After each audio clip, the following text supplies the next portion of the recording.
When I'm finally laid to rest, please don't put me in a wooden casket or leave flowers at my grave in a pretty little basket. Don't pump me full of chemicals and put me on display. Just bury me beneath the earth and plant a seed upon my grave. And as my body rots below, my atoms reassimilated, in my place a tree will grow from the place that I originated. Precious minerals returned to earth, little molecules of me, the fuel for yet another life as I become the tree. Jimmy Osborne.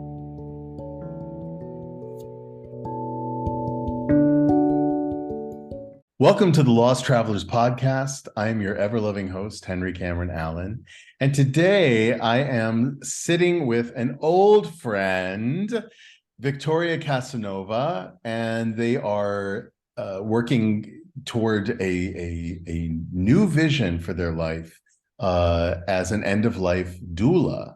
Welcome, Victoria. So thrilled to have you here. And I'm curious to know where that came from, that impulse to become an end-of-life doula. Sure. So it's great to see you, Henry. It's wonderful to catch up with you after this time. Yes. We've been connecting on my Facebook group, which has been fantastic, and I've been loving seeing your writing and your perspective on things. It's been really beautiful and helpful to get the message across to people. I would say there's no real starting memory that I can come up with that started this whole end of life doula thing for me. I've been sort of interested in death and dying since I was in my late teens and early 20s. I've just sort of had a natural inclination towards it, a natural fascination. I originally wanted to work, I was going to go to mortuary science school to become a mortician, because this was back in the times when end of life doula was just not a thing. Right. This is only a thing that has come up within like the last 15 years or so.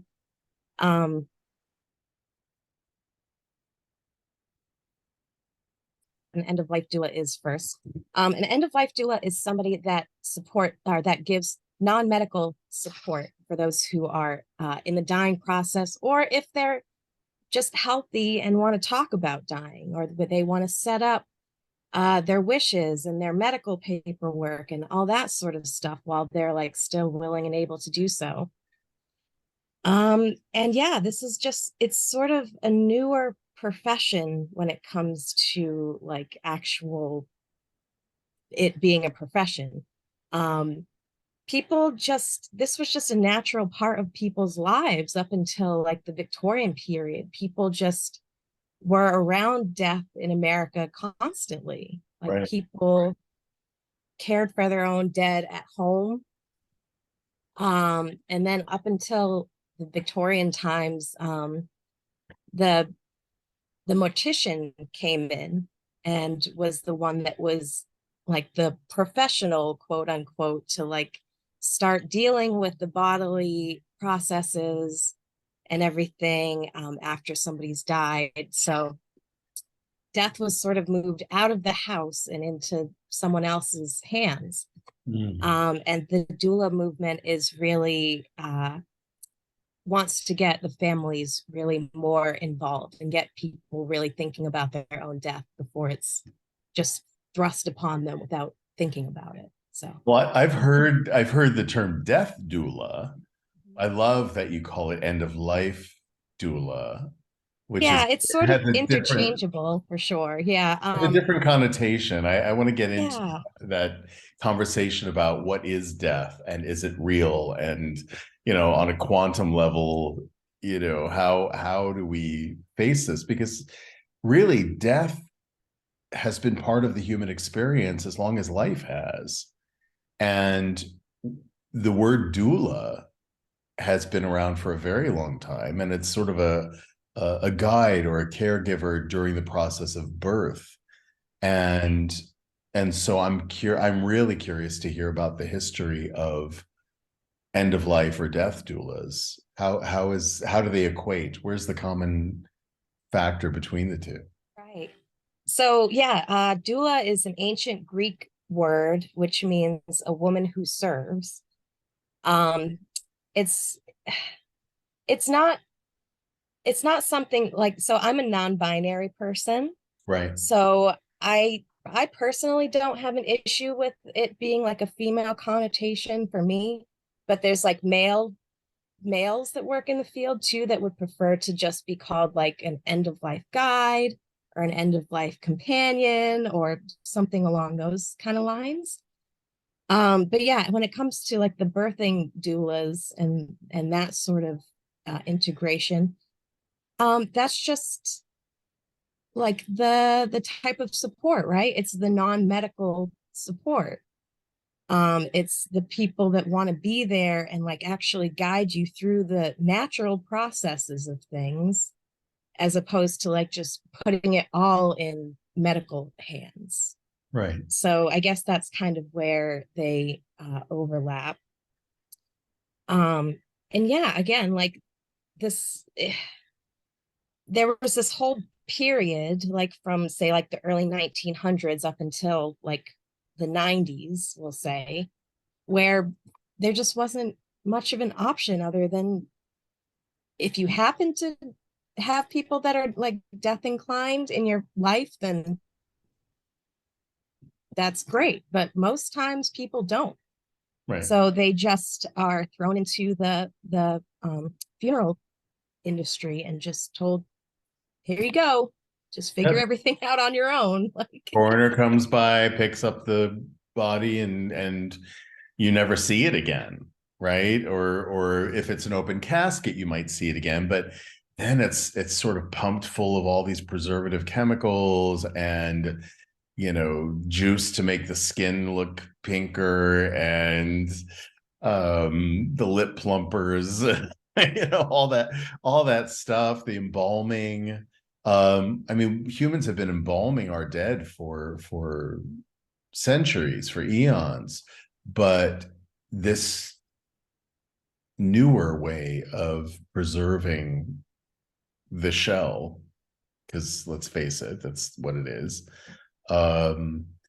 with chemicals that don't decompose, that don't have a natural process, that don't allow the body to go through its natural decomposition. That is part of the cycle, right? When we plant the bodies of our dead in the earth, right? It becomes part of the cycle. It feeds the tree. Just like a lot of people will plant the placenta after a child is born in the earth for the same reason. There is a connection to the natural world that we're losing sight of, we're losing track of. And I'm so happy to see you and others starting to bring back in a big way a reconnection to nature and to natural processes of holding that part of our human journey.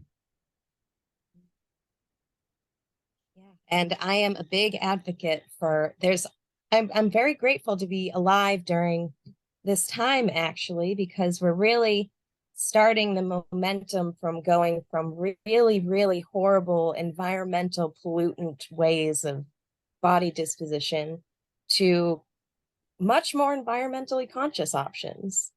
Um, I'm a huge advocate for green burial, which is the burial of a body just in a shroud or a decomposable box, like a cardboard box, or they have like wicker caskets Wicker. that you can have I've made. seen the wicker caskets are Aren't they gorgeous. beautiful?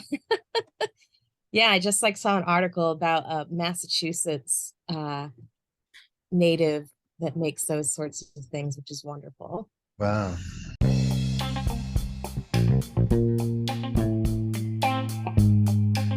A guy wire is a tensioned cable that is designed to enhance the stability of a freestanding structure. Think of me As your guy wire, in terms of life skills mentoring, you're perfectly capable of standing stably on your own 2 feet. But I'm a cable that can enhance your stability. I'm available for individual or couples counseling, life skills mentorship, child loss grief support, LGBTQ plus support. I can also officiate weddings, end-of-life ceremonies, baby namings, invocations, or whatever guidance you may need. I serve all genders, all ages. Sessions are affordable, discreet, private, and conducted online. Find me at guy-wire.org. Book your appointment today.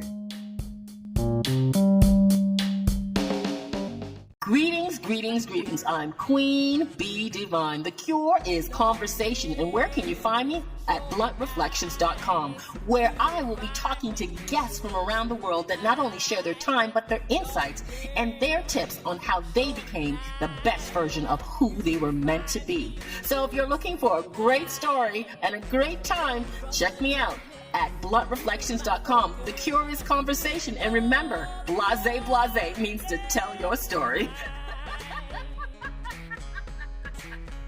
There's a couple of things that are coming up that are legal in some states, but not other states. I don't think either of these are available in Massachusetts where I live yet, but there's alkaline hydrolysis, which is water cremation, which is when the body is placed in an alkaline water. And I think there's a couple other nutrient or minerals or something in there too. And the body is basically just superheated and shaken until the body is just a liquid, basically, in bones. And then that liquid can either just be gone down the drain like fluids do in regular embalming processes, or it can be turned into fertilizer and things like that as well. And then there's also what they call recomposition, which is like a composting, body composting. Right.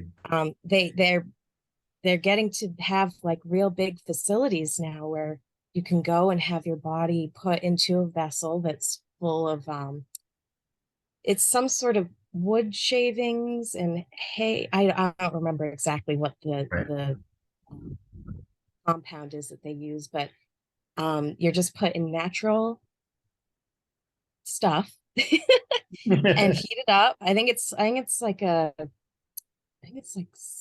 just a little over a month, I think, is the process for that, if I'm not mistaken.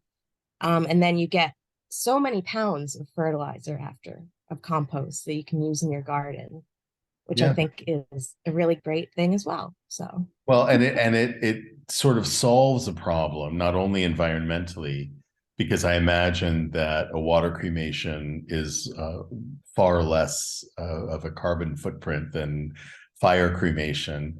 And then the composting idea is what would happen anyway when a body is planted in the earth, except it's maybe, more controlled, and you can actually decide how to use the remains of your loved one.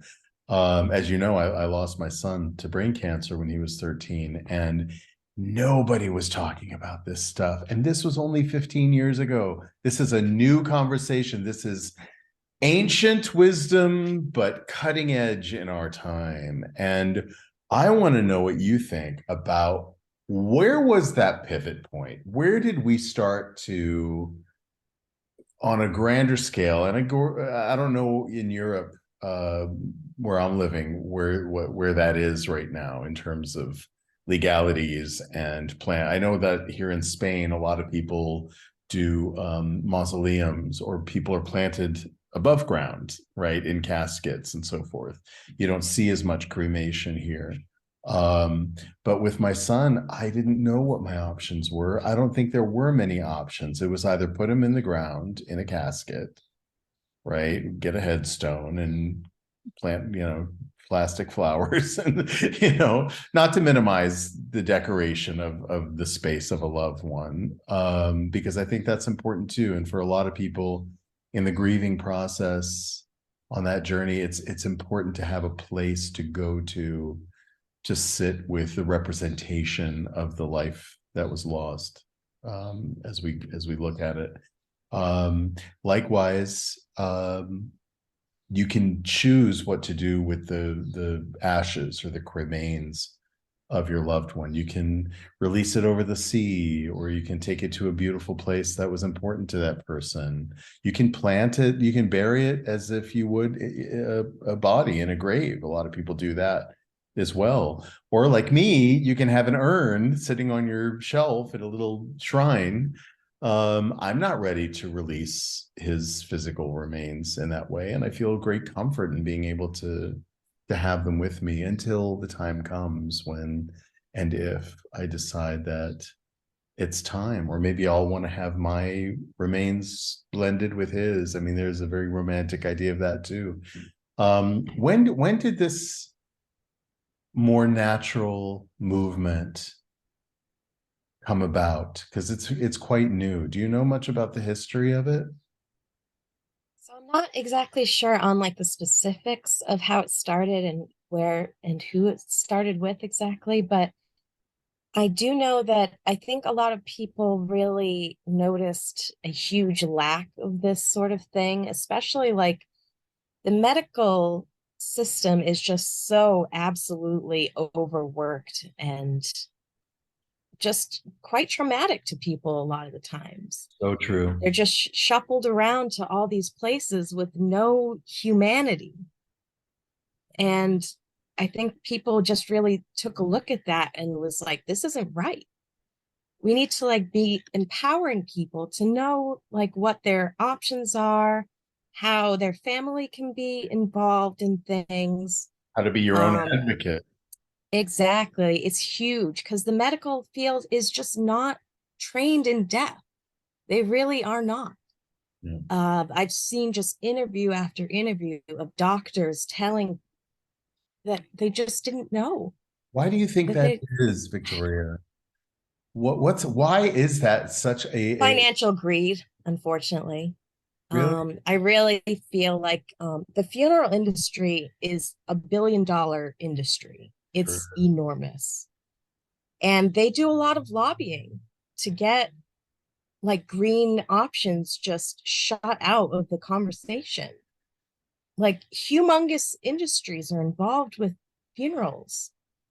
Actually, another thing is over the years, a lot of independently owned funeral homes have been bought up by corporations. And they will like keep the name, the family name of a funeral home to like give the illusion that they're a family business.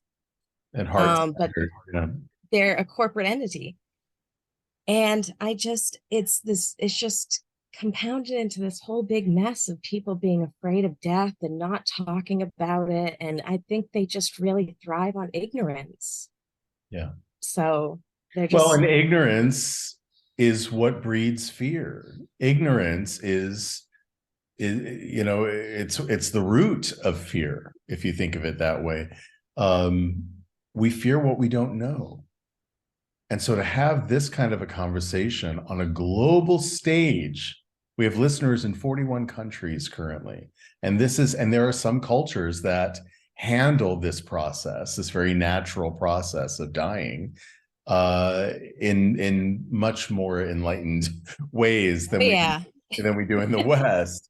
However, that said, I have spoken to friends and colleagues in the life skills movement around the world, and there are always challenges. There are always going to be ways to improve. There are always going to be ignorant people who don't know better, and they don't do better because they don't know better. Right now, we maybe should know better, and and that, I think, maybe the reason that we're starting to do better is that people are starting to wake up, especially after COVID, when there has been so much massive loss globally. There's a practical side of this. You can't just go bury grandma in the backyard because of the health concerns to the immediate environment, and maybe water and soil and all that.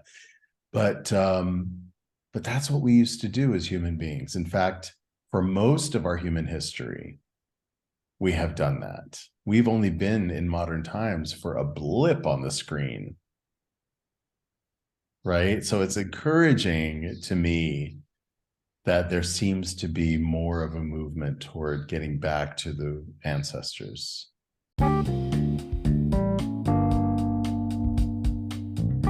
Are you tired of feeling run down? Do you wish there was a natural, non-invasive, drug-free way to improve your overall health and well-being? If so, then let me introduce you to the Super Patch Company.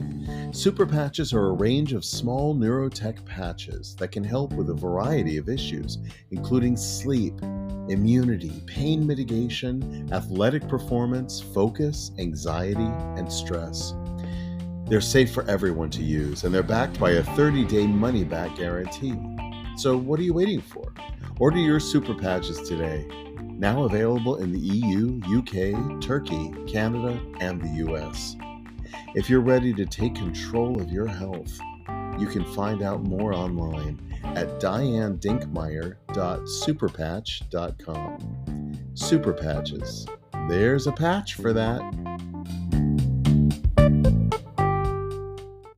And just FYI, in the US, you can bury grandma in the backyard if you want to. All the US? Is that federal? I don't know if it's all the US, but there's practices in place where you have to just like let your the town know and stuff like that. But yeah, I think that a lot of like the rural areas in like big open places, probably in like Texas and like places that have a lot of land, they'll have like family graveyards still, Family plots, like on their property. So yeah, there's all sorts of stuff you can do. There's all sorts of options. Let's talk about death. Dark death. Oh, death. Oh, death.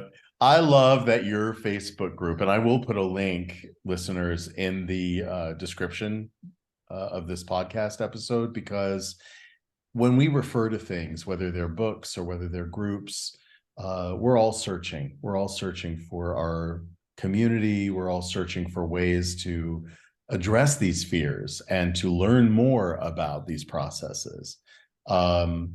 And I love that your Facebook group is called Death Positivity Daily, because there are positive ways to look on death, aren't there? It's a natural process. When people have come to me, and they'll say, oh, losing a child is unnatural. Losing a child is the worst thing that could happen to a person. I'm not going to pretend it doesn't suck, right? And it was certainly the worst thing that's happened in my life, if you can qualify it as worst. I mean, it's hard to, but it's certainly my measuring stick against everything else, right? But my perspective on death has changed. I don't believe it's a thing anymore. I think it's an illusion. I think it's a great lie that's been used to control and separate, divide people, not only from each other, but also from nature. Death of my child is natural because it happened, period. Right? And it doesn't matter how somebody goes. Cameron used to say, Papa, we're all going to go. We're all going to go, and we're all going to have our time, and we're all going to have our way. Sometimes it's from a sickness. Sometimes it's from an accident. Sometimes it's by someone's own hand. But there's nothing that can be done about it, right? This is their time and their way. And it's us who are left here to figure out how to handle it. Right. And so what are some of the positive ways that and where did you, in this, let's call it an obsession since you're adolescent? Oh, it definitely is. Yeah, don't even worry about that. Where did you think that sprung from in you, this fascination or obsession? And how is it different for you now than it was when you really first started to connect with the concept and the process of death? Yeah, so I've thought a lot about that. And I think that some of it is nurture, and some of that is just something that sprung up in me without me consciously knowing anything about it. I did grow up in a well-known haunted Victorian mansion. So I That'll heard do about it. people, I heard about people talking about death a lot because of that. We would have like ghost hunting groups come through a lot from all over the world. And I was just around people that were talking about how people died. And I know the exact spot in my house that I grew up in that people were laid out to be viewed when they died, because it was 1875 up until about like the early 1900s would have been like people were still doing that. So I was just hearing about all of this in my early years, and like I never really thought about it until like the last few years of like, where did maybe this come from?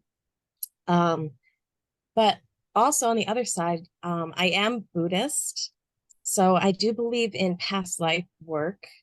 So I believe that I have probably been doing stuff like this in the past, because I was not brought up around anybody that was in the funeral industry. I was not around anybody that was like in my very immediate family. Nobody has died, like except my grandparents, but nobody in like my mom, dad, brother has died. So it's just a natural thing. I've heard the term, there's sort of like an archetypal term called a death walker. So somebody that is just sort of naturally inclined to work with death. So it's kind of a mixture of all sorts of stuff. I had a dream the other night. This is literally just a few days ago. That woke me up at 5 a.m, and I felt compelled to write a 14-part series on the quantum dimensions of grief. And that includes the process of death and dying. And I've written it, and it's all like 5-minute videos, 14 of them. And I'm going to be launching it first for members of the Lost Travelers Club, which is my foundation that this podcast fuels financially. So all sponsorships and donations to the podcast go directly to that charitable foundation, the Lost Travelers Club. And so what's fascinating about this journey, I've just, and this is why I was dying to talk to you, pun intended,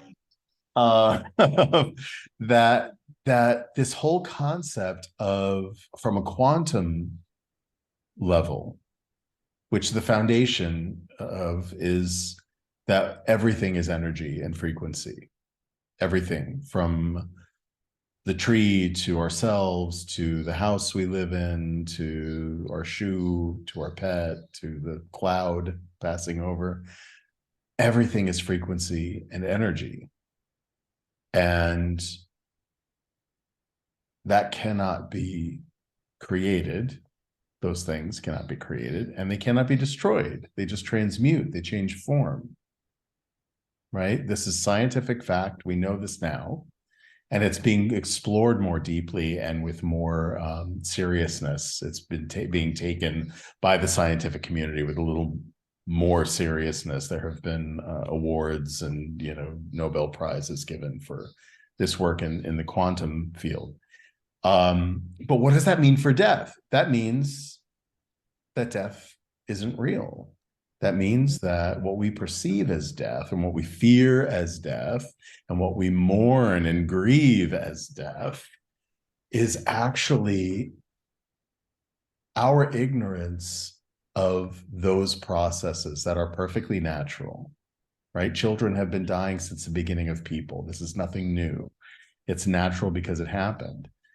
And no matter how it happened, it just is. If it was meant to be otherwise, it would have been otherwise. And there are newer sciences, such as epigenetics, that are proving that we carry ancestral memory in our very DNA and genetic makeup.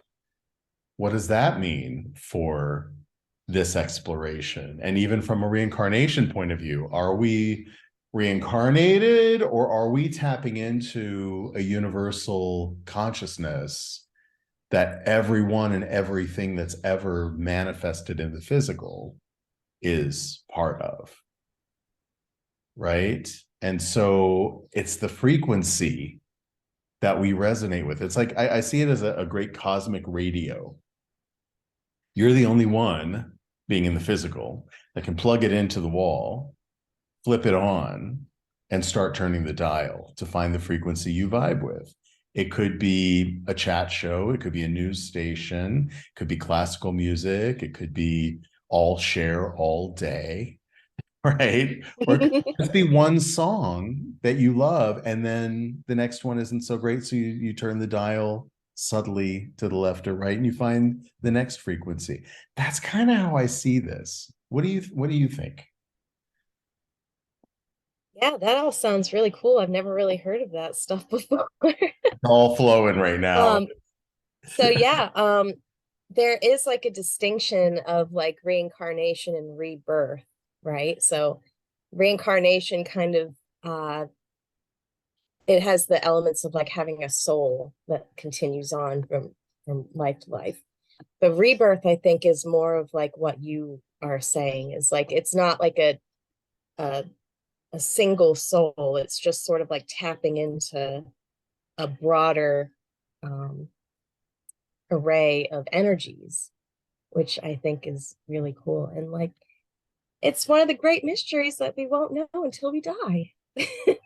And we won't know until we know. Yeah, Right? which is kind of cool. A lot of people, like, I understand being worried about not knowing what's next, but I think it's like the coolest adventure that you can think of.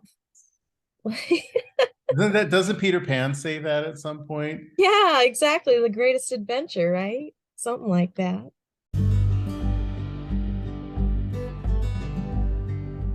Sponsorship and listener support of the Lost Traveler podcast benefits the Lost Travelers Club, a volunteer-operated charitable foundation under United Charitable, a 501c3 public charity. Peregrine is the proper noun we now use to describe a parent who endures the loss of their beloved child, forever carrying their memory and embarking on a lifelong journey of grief, resilience, and hope. The Lost Travelers Club provides programs, resources, and empowerment opportunities for peregrines globally who are navigating their grief journey. Parents of child loss, getting there together. You can support this important work by becoming a sponsor of this podcast or visiting www.losttravelers.club for more information or to make a donation. Thanks for listening and for your continued support. Since writing this series, which I'm sure at some point will become a book, I tend to, because of my experience, look through the lens of child loss. Although I've also, I lost my father to COVID a couple of years ago, right? So I've been playing with identities, up until fairly recently. And even in most of the world, I would venture to say still, there's no word like widow or orphan for a parent to turn to who's outlived their child.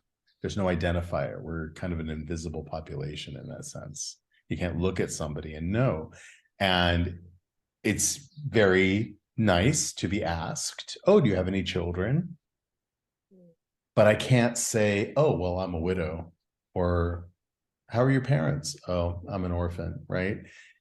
There's nothing to turn to say, this is who I am now, without having to go into the story and to go into a very personal grief journey that you don't want to share with everybody necessarily. You don't want to lie and say, no, I don't have any kids, right? Some people say, oh, well, I have one in heaven, right? But it's whatever works. But I had another dream where a peregrine falcon came to me and said, it's time. And I woke up and I knew that peregrine was a great word. And I love the history of language, the going back to the roots of words, where they came from and how they've been used. Peregrine, as it's ascribed to the falcon, is actually fairly new in history. Before that, and by new, I mean like 15th century, 16th century. Right. Before that, it stems from the Latin peregrinus, which means traveler or pilgrim, someone who's a seeker of enlightenment, right? And I thought that's what we are. In fact, the lost traveler, hey, that was really resonant. And it also infers a stranger in a strange land, right? And that's kind of how you feel after, well, I was going to say after child loss, but I think one can feel that way with pet loss. Someone can feel that way with parent loss or friend loss. It's that period of mourning. And I go into this in the series where I talk about the difference between mourning and grief. Mourning is part of the grief journey. It's the first step of the grief journey with new loss. But there's a different quality, isn't there? Mourning is passive. You can't do anything with it. But experience it, sit with it, feel lost, feel that, those tsunamis of emotion that come over you and knock you off your feet, right? But then you recover until the next one hits. And little by little, maybe they don't hit you quite so hard. But grief is active. Grief you can do something with. You can channel your grief into good things in memory of the person that you're grieving. Mm-hmm. Do you experience it in a similar way?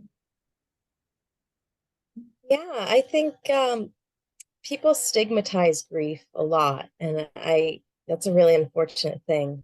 I've really seen people who are obviously in a lot of pain just because they are taught to just like hold it all in and not experience it, don't break down around people. Like even at the funeral, people won't get emotional. It's like, yeah, it's wild to me.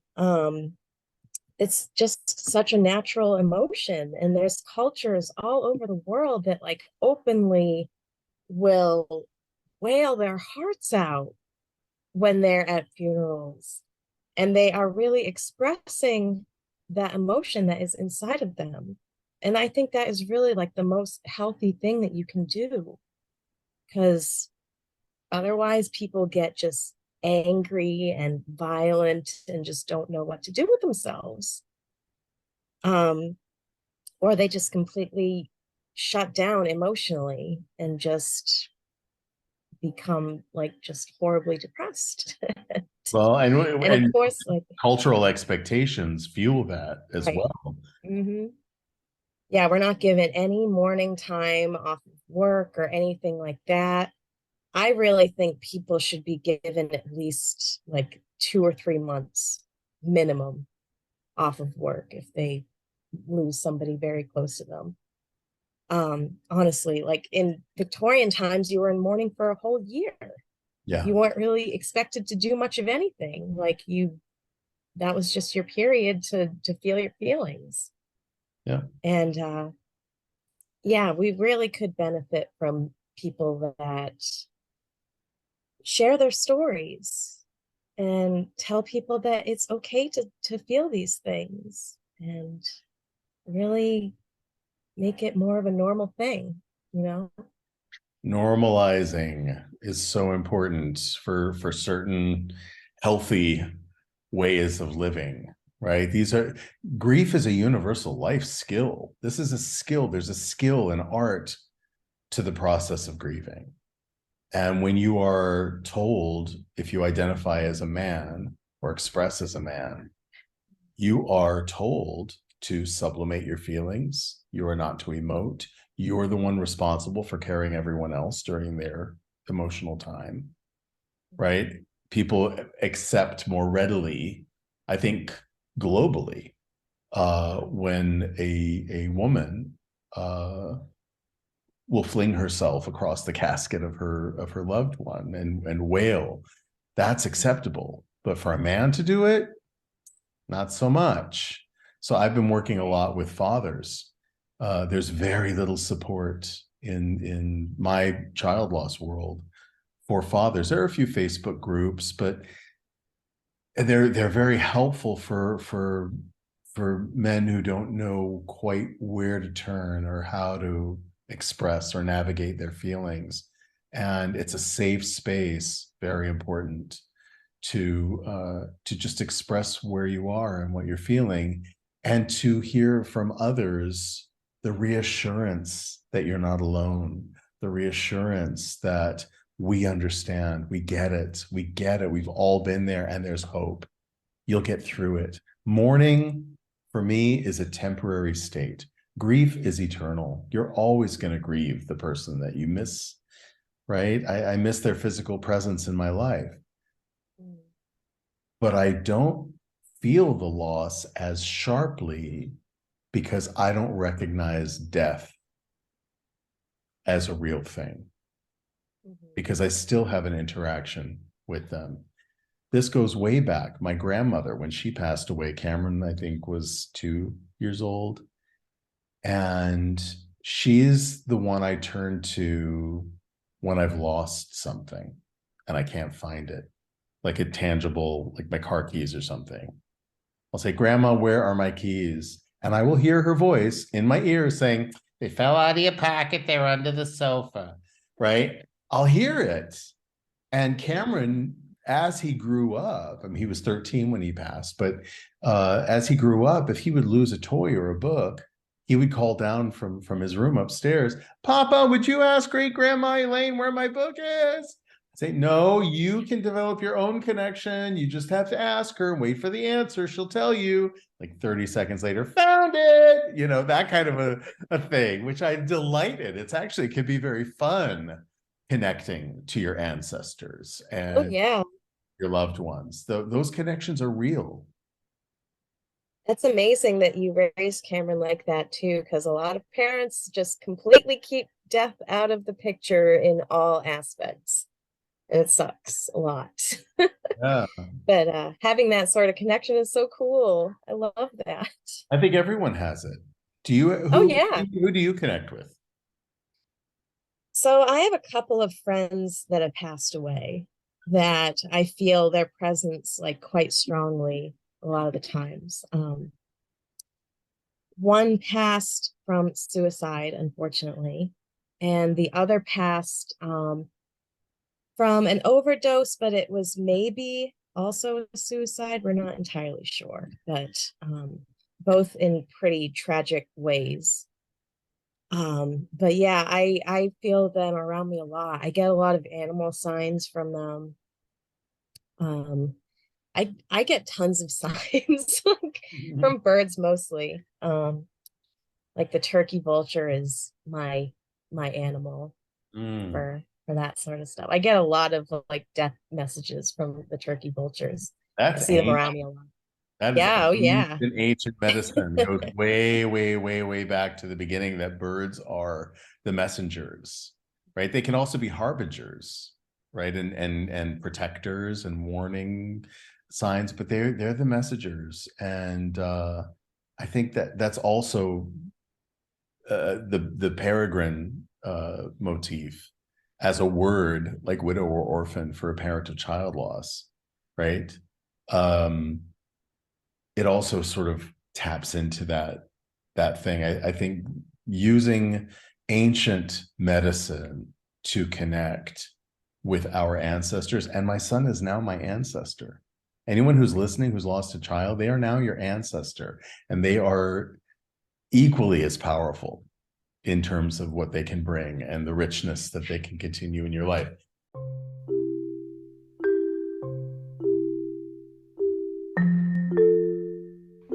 Shadow and Light LLC was established by Dave Roberts and Reverend Patty Farino, co-authors of When the Psychology Professor Met the Minister.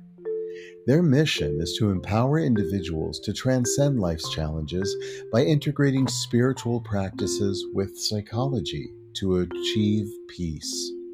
They are available for individualized spiritual counseling, virtual or in-person book club meetings, or presentations and workshops to universities, organizations, and other interested groups. For further information, visit psychologyprofessorandminister.com. I want to get into, since you brought it up, the whole suicide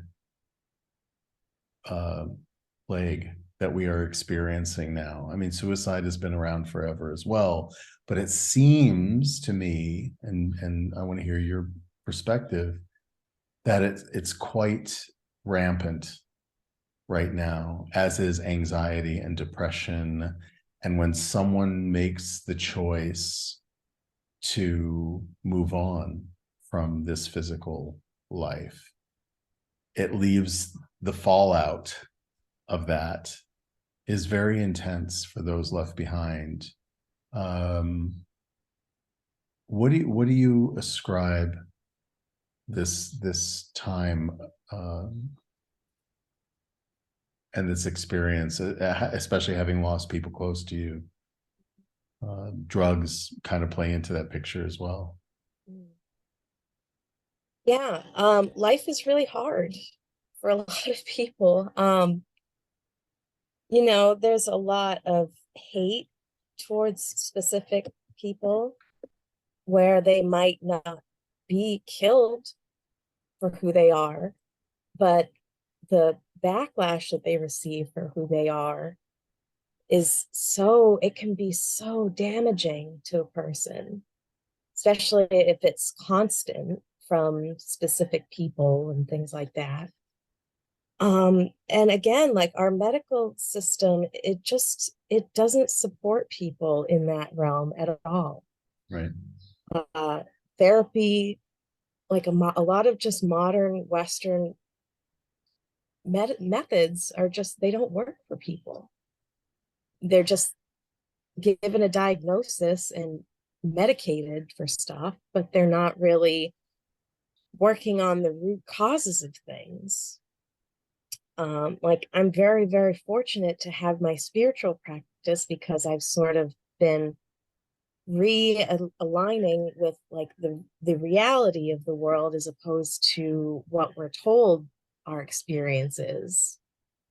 And yeah, it's just people have a lot of pain in them, a lot, and they don't know what to do with it. Even if they have the most loving, supportive people around them, they can just feel totally alone. Yeah. Yeah. Yeah, I agree. And I've experienced it, you know, I'm close to me, and I've experienced it recently with friends. I don't know that there's an easy answer. It's so nuanced. You know, our world is very complex and very chaotic. Of course, the world has always been complex and chaotic. That is nothing new. But when you add technology to it, it sort of compounds, and it provides other means of attacking people, dividing people. You see it in social media. You see it, you know, all over, where one group is pointing fingers at another group, right? That's always been our way as humans, is to look for the villain, find the villain. But my grandmother, rest her soul, used to say, honey, when you've got one finger pointing at someone else, you got three pointing back at yourself. Mm-hmm. Yeah. So And that's a very, very profound and simple and ancient truth, right? Like what we're talking about is really looking at these ancient ways of perceiving the world before the internet was even a dream. People have been attacked for who they are. People have had to navigate in a community that doesn't recognize them as valid. And before technology, before the Industrial Revolution, leaving that community was not always an easy option. You couldn't hop a flight or a train or steal a horse, maybe, or run on foot as far as you can. And I'm sure people did that. Do you have any practical advice or tools in your kit that help you, being who you are in our time that we share, that allow you to sort of circumvent or to mitigate the pain associated with the things that you've witnessed around you? Yeah, just education. Education is huge. I personally haven't had grief experiences that stayed with me for years and years that have to really be talked about and developed with a professional, I'll say. So I can't speak to a lot of like deep grief processes, I guess you would say. But yeah, just knowing we live in a really crazy random mass world. So yes, we do. And yeah, just building your community is key, really. And talking about these sorts of things is key. So, yeah. Yeah, no one's alone, really. I mean, there are plenty of people, hundreds, thousands, millions even, that might be feeling the same way you're feeling in that moment. I've encountered that with my child loss circles. Just to know that you're not alone. Just the message and the reinforcement of that message, I think, is vitally important in navigating. And I guess on some level, I don't entirely agree that we can't control certain things. I think that what we witness around us is the product of the state that we're in and how we manifest or not certain things. You know, that old adage of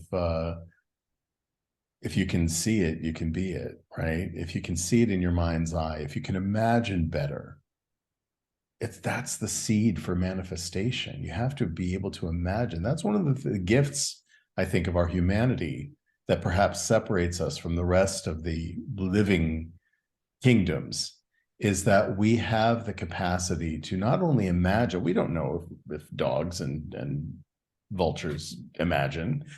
We like to think, and we like to ascribe those human qualities to other living things that we don't really know. But for us as humans, we know that we have the gift of not only imagining things, but of manifesting those imaginations in the third dimension, bringing them into reality. And so if you can imagine better, I say go for it. Go for that. Imagine it first. Imagine what you perceive to be better. I experience time, I talk about this a lot, as a pinpoint in time and space. It's not a horizontal timeline kind of a thing. It's now. It's this moment. That's all that exists. Everything outside of this moment is in your imagination. Every moment of the past, not only your past, but your ancestors' pasts that have all led to this moment. All of it has led to this conversation. Isn't that amazing? And then the future, what happens when we're done with this episode, that also lives in your imagination, and everything is possible. So from this pinpoint in time and space, there's an infinite, what I see as a peacock tail of possibilities around this moment, around every moment. All you have to do is choose one.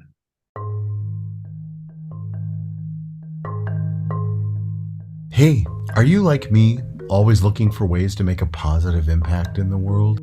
Well, then join me in sponsoring Desire Childcare Organization. We are a legally incorporated, fully volunteer-based organization in Uganda, committed to providing essential needs, holistic arts-based education, and a safe family environment to 33 vulnerable children, ages 2 to 14. Your monthly sponsorship can help improve the lives of these kids toward a better future.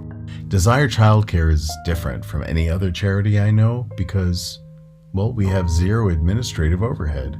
Every penny goes to the kids. And we have a plan toward self-sufficiency through agriculture, so support is temporary. It's kind of like a leg up. Visit desirechildcare.org to learn more and get involved. Let's empower and inspire the Desire kids together. Thanks.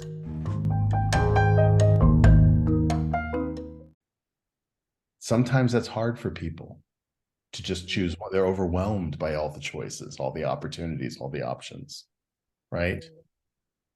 But when you find it in yourself to choose the direction, the imagination of what could be better and move toward that, you arrive at a point B.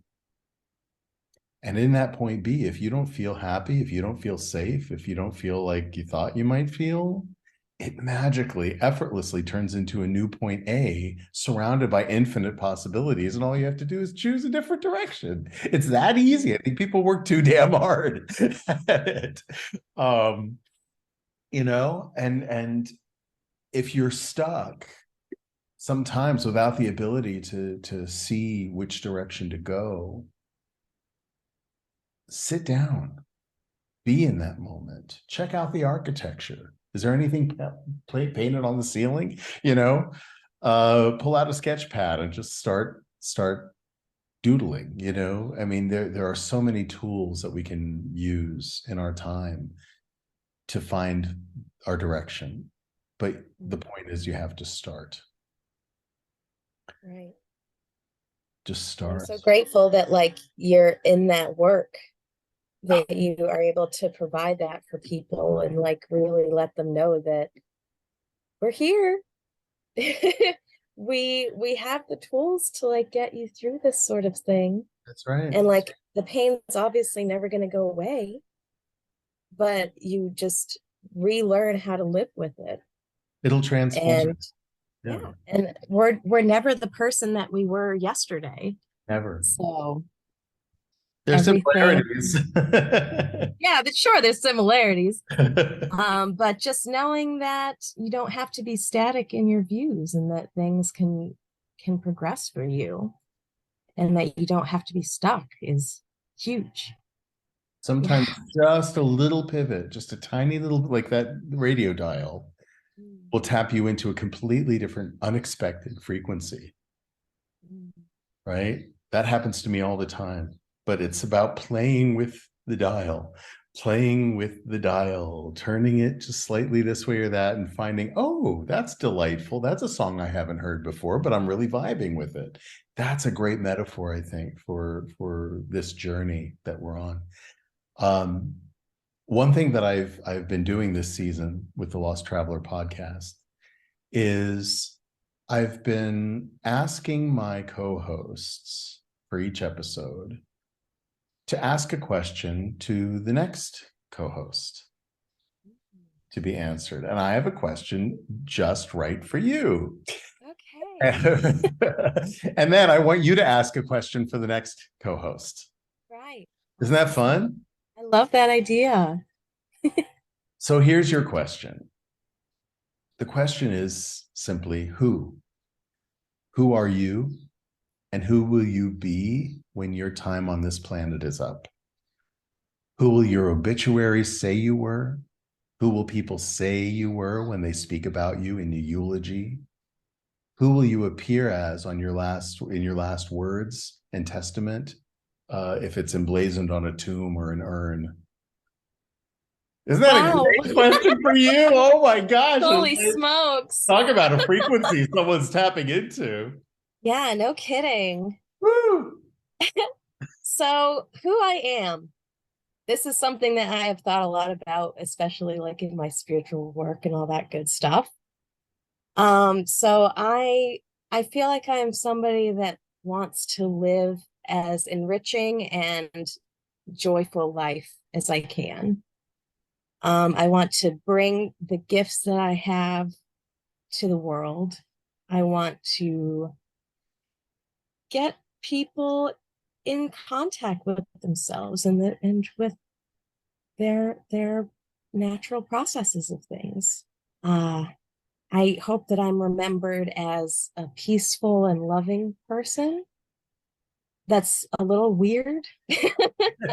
Weird is good. uh, I'm a lot weird, let's just say. um Gosh, what was the other ones? What do I want on my headstone? Yeah, if you had a Uh, tomb or an urn or a headstone, what would sure. Um, so I think my catchphrase since high school has been "When in doubt, freak 'em out." Mm. So I kind of love that for me. Or just if I was gonna have a something on my tombstone, though, I would think it would be contemplate death. That's just all that I want people to know. It's something that I do constantly. It's on my mind constantly. Any time of the day, I just want to talk about death with people. Um, and yeah, with my obituary, I would say that I come from an absolutely loving and wonderful family. My parents are fantastic and supportive. I'm very, very lucky in that regard. And my sibling is fantastic as well. I love all of them so much. And just, yeah, contemplate death again, just everywhere. I love that. And I love you, my friend. And I'm so happy that this is the first step in broadening this conversation. I'm proud to have shared this hour with you and opened the door on some perspectives that people may not have considered before. I would urge anyone who is thinking about death, thinking about dying, thinking about the passing, what do I do after someone I love passes? Reach out to Victoria because they will give you some great tools on that journey. And I will put your socials and website, any way to connect with you in the description as well. And you said you have some really great articles and things that you're going to send. Yeah. Put those there too. Yeah, sure. Can I just shout out a few doulas on YouTube and things that people can go and Yes, watch? Yeah, okay. absolutely. So my first introduction to doulas was Alua Arthur, who is a fantastic doula slash uh, lawyer, I believe. She works in a lot of legal things. So find her on YouTube. She's Going with Grace. She's fantastic. Suzanne O'Brien, who runs the Doula Givers Network, who they certify people as doulas. I think they've done at least, like, they are massive. They have done like thousands, I think, Wow. of certifications for doulas. So she's a really great person to know. Dr. Sarah Kerr, who is in Canada. I really love her work. I'd love to meet her someday. Like, if I could have any doula in the world, it would be her. She's fantastic. And then also End of Life University on YouTube, run by Dr. Karen Wyatt. She interviews people around all sorts of death and dying topics, and she has been an absolute joy to just listen to her podcast all the time, End of Life University. And yeah, and if anybody wants any more information, they are definitely welcome to reach out to me. And I'll also be sending you a book recommendation list as well that you can probably throw on the notes for this as well. Wonderful. So many great tools, so many great resources. I'll be able to share them not only on this episode description, but also have access to them on the Lost Travelers Club page, which is just losttravelers.club. Finally, to put a button on this amazing hour, what question do you have for our next co-host? What do you want done with your body after you die? I love it. Do you want to be cremated, buried naturally? Do you want your body donated to medical research? Anything like that. I'd be very curious to know. Oh, that's great. I think it's an important question. My uncle has always said that when his time is growing near to move on, he wants to just walk and walk and walk out into the middle of a vast desert. And when it's time to lay down, he will lay down and provide a meal for the vultures and the lizards and insects and everything else, and just become part of the earth again. I just think that's a beautiful vision. Absolutely. And possible in certain parts of the world. Not America, though, unfortunately. Not yet. I mean, unless you want to just go and do it and not tell anybody about it. And not tell anybody, exactly. Yes. So I don't think that's his plan. I don't think he's going to tell anybody. I think he's just going to go. Yeah. Right. Yeah. And what that reminds me of the whole Valhalla, you're just sort of going off into the sunset and into another realm entirely, and leaving everyone and everything you've known and loved behind, but with a blessing and a gratitude. Thank you, Victoria. So great. And we'll definitely have you back for a part 2 sometime. Yeah, excellent. So much love to you, Henry. Thank you so much. All my love.